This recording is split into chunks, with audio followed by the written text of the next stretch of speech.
as I've evolved as a content creator, as our business has continued to evolve, there's really two pieces of the puzzle that we always focus on. And when I'm working with somebody in their business and there's something missing, it's one of these two pieces, right? So there's just two things we got to get right in our business in order for it to truly grow aggressively. And when we get them wrong, that's when something's not working right, or that's where the opportunity is. And sometimes the opportunity is in what we're doing right.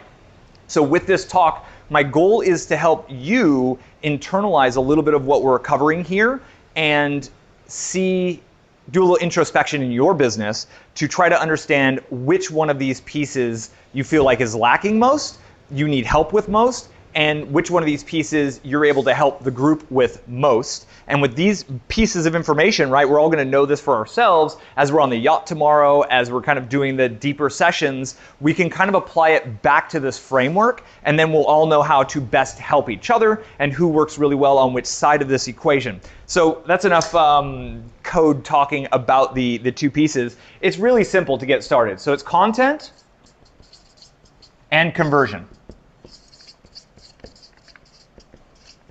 Now, I'm going to let the cat out of the bag straight away. All of our conversion mechanisms are also content, right? So ultimately, we're talking about content and content, but there's a very large difference between these two types of content, and we use them each differently for different purposes. So anybody heard of the AIDA methodology, the formula for copywriting? So let me go ahead and get this started. So AIDA is kind of an old school copywriting idea, and it's attention, interest, desire, and action.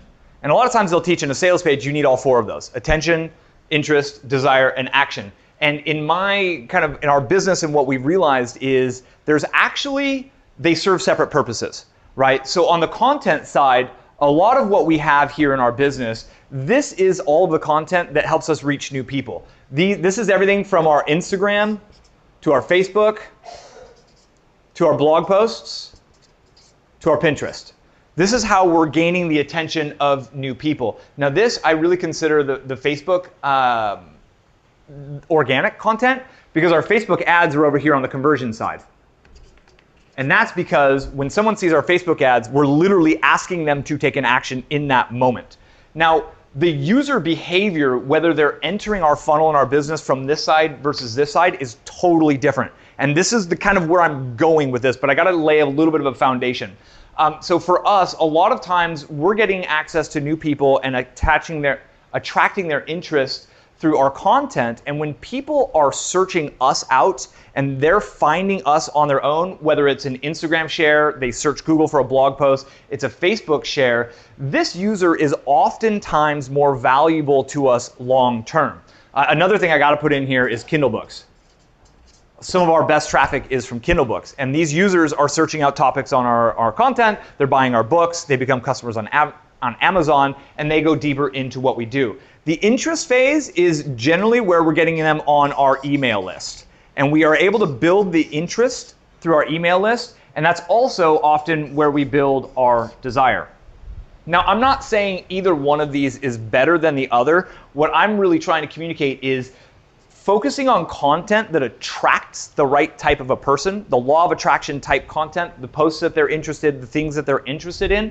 This is generating a higher lifetime value than this type of conversion mechanism. And a big part of the reason is because when we go down this conversion focused only kind of process, the individual is out there in the world, they're just on Facebook, they're doing what they're doing, or they're on Google, they see an ad, and they have their set of beliefs in life.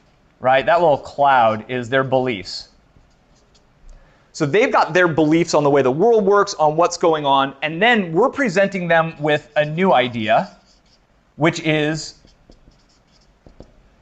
IDEA, which is essentially what we're trying to communicate to them, right? So for our business, our new idea is that if you meditate with your angels, you can experience a greater level of healing, personal growth, et cetera, et cetera. It's different for everyone in the business. But this individual, when they see it, their first thought is, this is a versus, right? So what it actually comes to is they're living in their world with their thoughts, their beliefs. They got a conversation going on in their head already.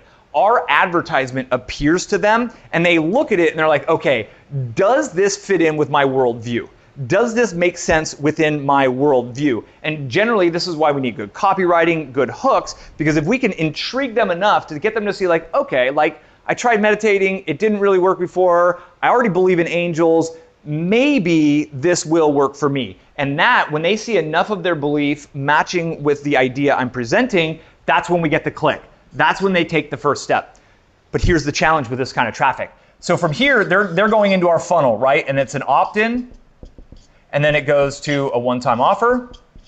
And we even take them below the one-time offer, if they purchase that, to our one-click upsell.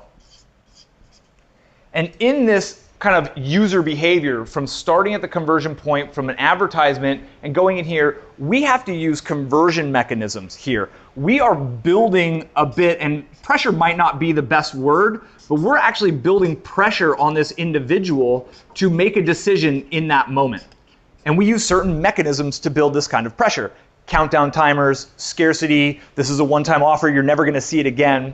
And this definitely works. Like getting this going, and this is what I taught last year at the Abundant Circle. I've had so many people on my channel, my audience, implement this with great success. But the problem with this method is by the time this transaction is complete, when you go to another transaction with the same person, you have to do it all over again.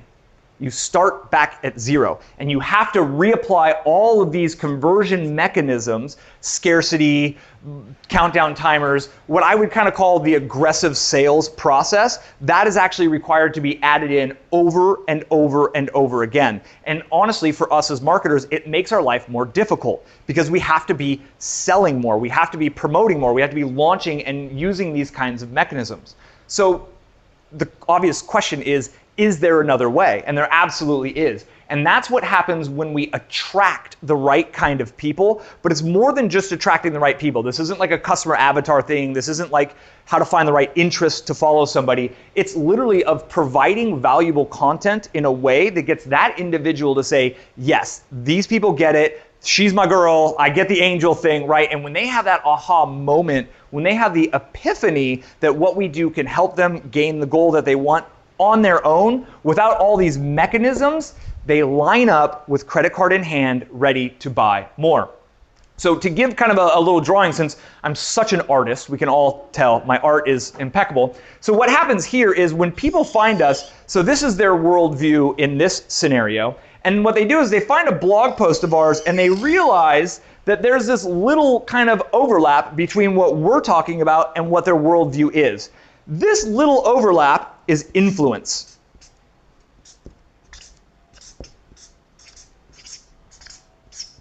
This whole concept over here is persuasion. And again, both work. I'm not trying to knock either. We're actually physically operating both of these models at the same time, but I am a huge proponent of lifetime value. I like everything I'm doing today to know that I'm going to get the absolute maximum lifetime value out of everything we're doing today, because that allows me to live this lifestyle. So persuasion absolutely works, and depending on your niche, this is working less and less and becoming more and more difficult. The internet marketing space, the make money online space, this is absolutely getting more difficult, which is why we're seeing a lot of products go up to the $2,000, $4,000, $5,000 mark from like Frank Kern and the big guys, is because they're having to spend a lot more money up here to get their conversion. So all they pretty much do is jack up the prices to make their metrics work. When you operate in this kind of a model, this first step is when they find your blog post. And then the next step we want to do is obviously get them onto our email list. And what we're doing in this influence model is we're taking them from where they are, we're helping them see that our beliefs and their beliefs have a little bit of overlap. And then through follow-up, through additional content, we help increase this overlap between their worldview and our worldview.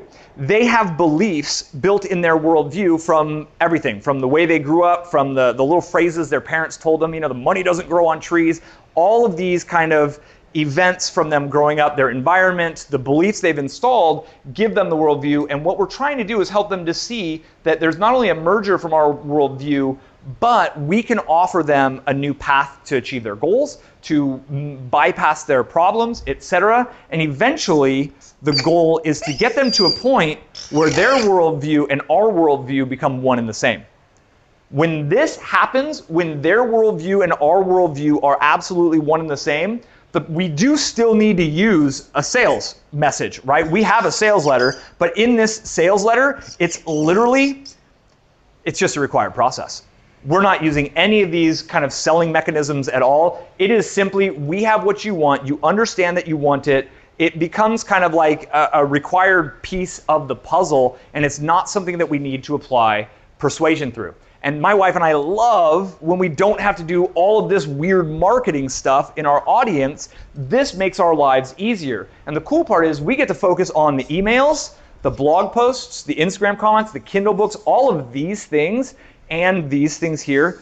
We just continue to give value. And we continue to give value and build the stories and tell stories to help them have aha moments on their own. The idea of the epiphany bridge. And this is how we move them from kind of like having that idea of like, okay, like there's something to this whole, for us, obviously it's the angel meditation thing, to really understanding where that overlap is to the point where they get that they're going to get the results that they want through what we have. At that point, they're literally lining up to buy. For us, this whole process happens in our Kindle books. And that's why Kindle for us is some of the absolute best traffic that we've ever had. They're purchasing on Amazon somewhere that they're comfortable with. They read our content, they get a dose of her ideas, and we take it deeper to the point where we offer them into our funnel at this point. And the conversion rate from our Kindle traffic is literally 2 to 3 times what it is from our paid Facebook advertising traffic. Now, again, I'm doing this. I'm all in, right? I'm getting as many of these as I can, but as our audiences become more sophisticated, this is gonna get more expensive and this is gonna stop working. So what's the answer? It's making sure that this is working in a way that fits your business. And obviously, not everyone's target market's on Instagram. Not everyone's target market's on Pinterest, right? So there's a know where your audience is and who your audience is. There's a lot of little kind of nuances to this, but I believe in the bottom of my heart that the more we can focus on this side of focusing on building influence within an audience by being of service to that audience and being of service to scale, everything in our business works better. More people will find you, more people will share your posts, more people will opt in, more people will buy your stuff on the end. Your life becomes easier, you make more money, and the coolest part is you're facilitating something people want. They're happy, you're happy, business and the world works. So this is kind of the framework. I've been building this and trying to like wrap my head around this model for years and years now. And one of my main goals, one thing I kind of always come back to is how do I help their beliefs overlap with what I need them to believe? So let me do one more diagram. And this is pretty much the core of what I wanted to offer here. So one idea or one kind of thought to ponder is what's the difference between sales and marketing? And this is something I've thought of a ton. What is the difference between sales and marketing? And I realized that at some point, marketing shifts and we move into sales, right? So at some point, I do, in my Kindle book, go from marketing through content and I bring them into a sales funnel of sorts. Whether it's just a formality and I'm just like, yo, that thing you really want, like it's here, click and grab it, and they do. Or whether I'm using, a funnel and doing some of the trickier stuff. There's a moment, and that moment, we're gonna put it right there. And essentially, everything that happens up before that point is marketing. So this is all marketing. And this is sales. And obviously, when we get someone in our customer list, we want to, offer them more things, and it becomes easier when they have a great experience with what we do. So that's why sales isn't just a point, it's actually a phase in the relationship. So what is this point? This has been, I've been like, what is this? Because if that's the moment, it goes from them being interested to the moment that the sale happens. What is this? And this is a belief. There's one main belief that all of our audience members have. And when they're in this phase, they don't quite hold that belief. But when they have this belief right here, at that moment, they're ready to buy. So we each, for our own businesses, need to understand what is that belief that is the one belief that they must believe in order to become a customer.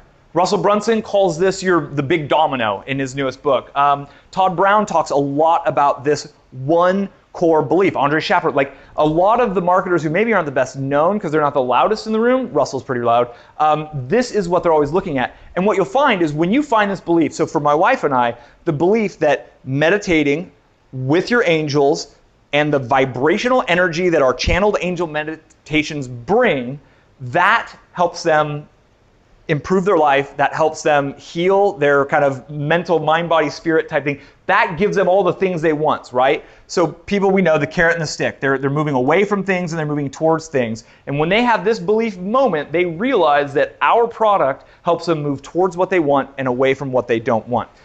Once you know what this belief is, this is the most important one to figure out, you're going to realize there's a lot of little beliefs that lead them up to that. This is all of our content, right? And it could be thing, right? The moment they have a certain belief that that's for them, that it's going to get them more active, they're going to get more exercise because they're going to get on their bike more and blah, blah, blah. Cool. So what's the next belief? That the batteries are safe. And da, da, da. What's the next belief before that? Da, da, da, right? And we work backwards. So if I could offer you one recommendation or idea is to find this core required belief that is going to allow your perfect visitor, your customer avatar, to make that shift in their head to where they are like, yep, I'm in.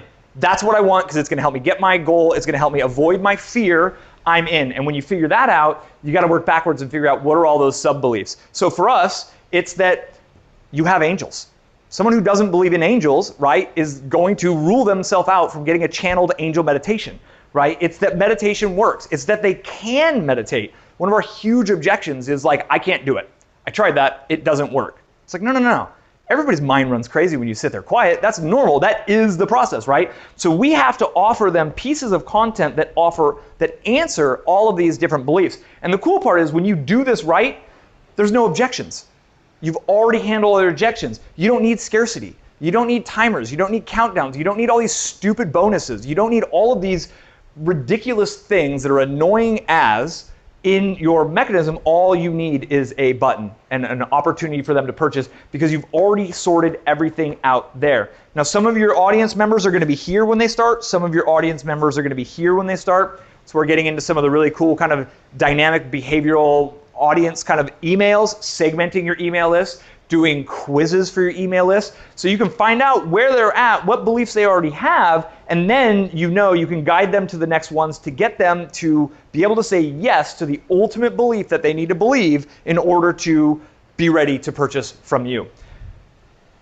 Kind of messy, right? Like I am an artist though, so we're all clear on that. But this to me is the framework for building what I would call a next generational internet business. Businesses that are built based on this kind of a philosophy are going to have the staying power to be here in 2020, 2025, and be absolute industry leaders. Businesses that are 100% based on this will disappear at some point, period. Because all of our markets are getting more sophisticated about this. Some of our markets, it's going to take a lot longer than other markets. And again, I'm taking every single one of these I can because, Facebook has 2 billion monthly active users. Like I am going to tap into that. But for these people who are hungry, they're searching, they're looking for you, they're ready to be inspired by what you do, absolutely you're building long-term lifestyle businesses with this. And this core belief, it all kind of hinges on there because once you know this, every step here is simply building your influence because you're giving, and you're helping their worldview become more similar to your worldview until they have the belief that you have, which we know people's lives get better from when they consume our products on a daily basis. We have enough feedback from the millions and millions of visitors and the people who have gone through our meditations. We know it. It's in their best interest. They don't yet know it. And here, they're skeptical as fuck, right? But here, they've got an inkling something's going on, and it's easier to lead somebody from here to here than it is from here to here. So we meet them where they're at, wherever it is on this line of beliefs. We use our follow-up sequences, our broadcast emails, our blog posts, our social media posts to build influence. And that is how we bring them to this kind of belief point of having that aha moment where they're like, oh, that's why meditation never worked for me before. That's why I haven't been able to get rid of those, whatever it is in their life that they're trying to get rid of. That's why they're not actually living the life of their dreams yet, is because they haven't figured out that you got to get the angel energy in the meditation. that's when it works. And when they have that aha moment on their own, I'm not forcing it down their throat with scarcity. When they have that aha moment, they're like, they'll seek it out. They'll find it. They will absolutely find it, and they'll convert at such a higher rate. It makes everything work so easily. So that's kind of the framework. I wanted to kind of brain dump something. This is really 2.0. We've been doing content marketing since 2009. I've been doing this stuff since 2013, and I'm still seeing night and day. This is growing the engine of our business. This is what's going to sustain us for 10, 20, 30 years. This is what's going to be paying off houses and buying rental houses and turning our digital assets into physical, tangible assets that are, like, this is the wealth creation engine for us, all in all. So that's it. Any questions at this point with that brain dump thrown at you through a fire hose? Make sense? Cool. Dope. So meeting them where they're at. Meeting them where they're at. You're talking like popular keywords, targeting those keywords in the search engine. Yep. Talking about social media. Cool.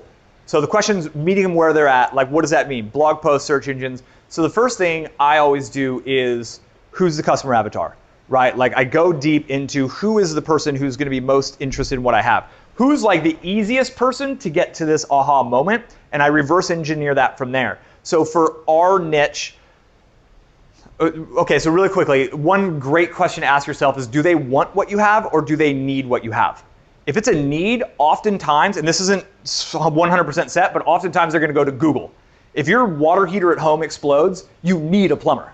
You go to Google in that moment, right? If you want something, a lot of times interruption marketing can work, social media marketing can work, right? But there's also, I know what you do, right? And there's a buying cycle and there's an educational process. So depending on what questions they're asking to the Google before they're making a $3,500 investment, that's how you know where they're at. And that, I would say, organic traffic. And I only know, well, I'm talking about that one that I kind of mentioned, like organic search engine traffic is what I would absolutely work on dominating.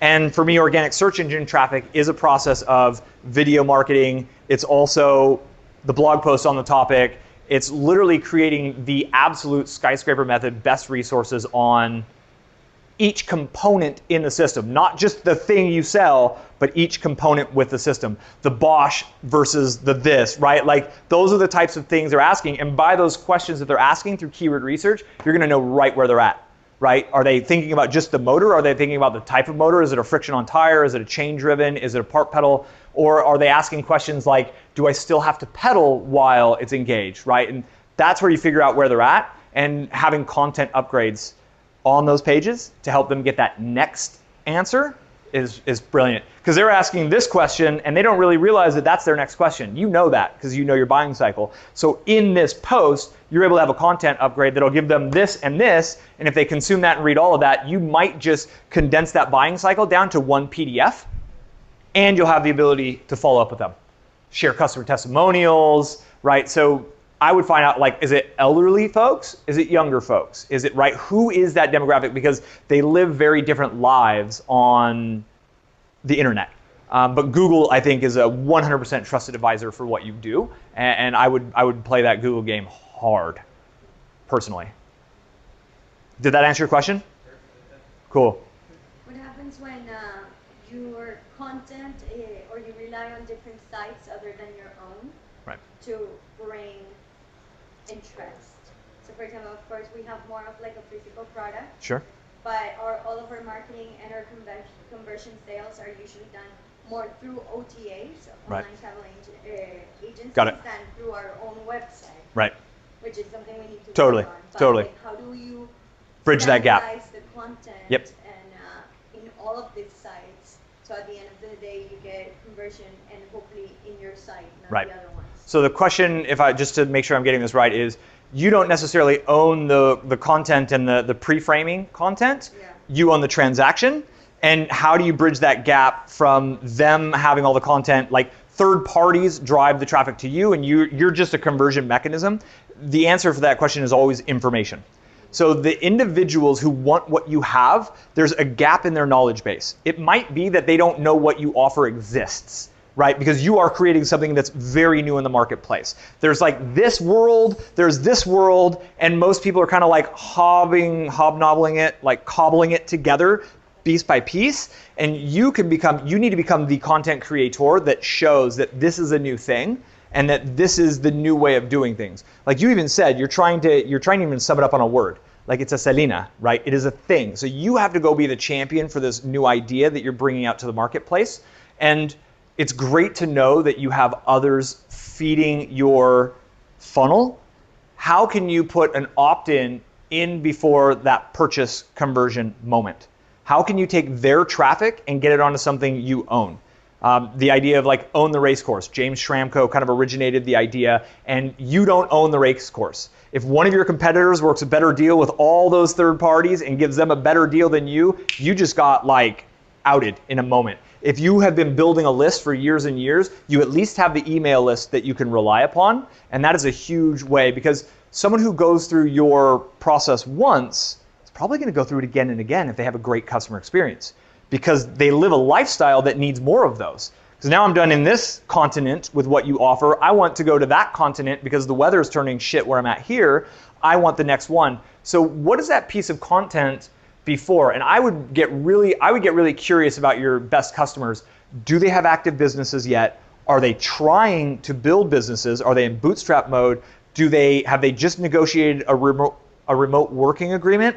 Or did they literally get a month off from their boss to be able to go try this on a whim? Because every one of those steps, they want to get to full-time digital nomad, like location free, location independent person. You can build pieces of content to help them get to that next step. That content becomes your giveaway. That content gets them excited. It helps build the dream. It helps them understand what steps they need to do to get to where they can become one of your perfect customers who spends 6 months a year with you guys versus somebody who just tries it out. So you got to figure out where they're at first, right? What kind of a lifestyle they're at, full-time business, because someone who runs a full-time business has very different needs than someone who just got their boss to give them the okay for 1 month to test it out for a month, right? And you're going to meet them at different points, and it's information is how you kind of move them to the next step and the next step. And I would gate that information with an email opt-in so you own the relationship in some small way before they become a customer. And if you can get those third parties building your email list for you before they're booking, before they're paying you, right? Because then they're sending you leads that turn into customers, and then you own the relationship pre and post sale. You'll be able to do more follow-up. You'll be able to increase your conversions on the front end, and you'll be able to obviously increase the conversions on the back end too. Can you not send traffic to your content page instead of running ads? Ideally, you want them to go to the content funnel. Right. Can you not run ads to your blog post and then not sell them? Brilliant. So the question is, can you not run ads and go straight into the content? And you can. So like I call it like a two-step. I run in the past. The numbers don't work anymore. Facebook ad to great blog post about something they're interested in. And then when they go back to Facebook, I give them a retargeting pixel. I hit them with a retargeting ad and bring them back in. That for me worked really well. My cost per lead has gone up to a point where that's no longer valuable. Every niche is different. So that is absolutely an opportunity to work with. What we're finding is when someone seeks out us, it's a total shift versus when we're interrupting them. And the lifetime value, because if you're just convincing them this once, you kind of have to redo this whole cycle over and over again, which isn't terrible. Some businesses thrive on that, right? And some businesses work in that situation. What I would be really specific about, hopefully you have some content that you're already working with, and I would go into the analytics of your content and find out what content has the highest likelihood of this or this happening, right? And then only do that with the content that you know works in this sense. So content that has proven to be high conversion content, boosting it, testing it, seeing if you can give it a little bit more reach, but only when you have data that at least they're opting in at a high rate or converting at a high rate down here. Because the one challenge would be that you're running ads to pieces of content that don't actually bring this any closer. And then you're just kind of dumping money down. You might see a few conversions, but your lifetime value is not going to necessarily be there. And advertorials are the other idea. Like that's kind of a bridge in here is like an advertorial or running like a maglog, an actual print maglog to their house. You know, there's these curveballs you can do of blending the content and conversion into a piece that you can get, like mailing it to them physically is a brilliant idea. We still have a dream to do a maglog where it's like this magazine's beautiful. It's all about our world. It's something that they'd be proud to have on their coffee table. But really, every single editorial article in there is actually a sales pitch for one of our main products or building the belief, the dream, giving away stuff, getting them into our funnels. Absolutely.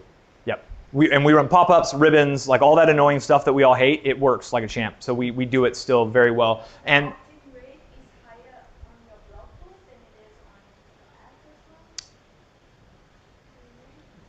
no, but the volume of traffic we're getting from organic search engine delivers more leads and sales per day than the Facebook ads do. And the net cost to us is very, very different. Like this was energy-based marketing from the last several years. This is actually coming out of my business and my numbers, right? This is like in the red column, which I'm okay with. But I really like the energy-based stuff that lives a long life. And another thing we're not doing wonderfully is our content upgrades aren't hyper-specific to that blog post. We're still running like a funnel, and our audience is here, here, here, here.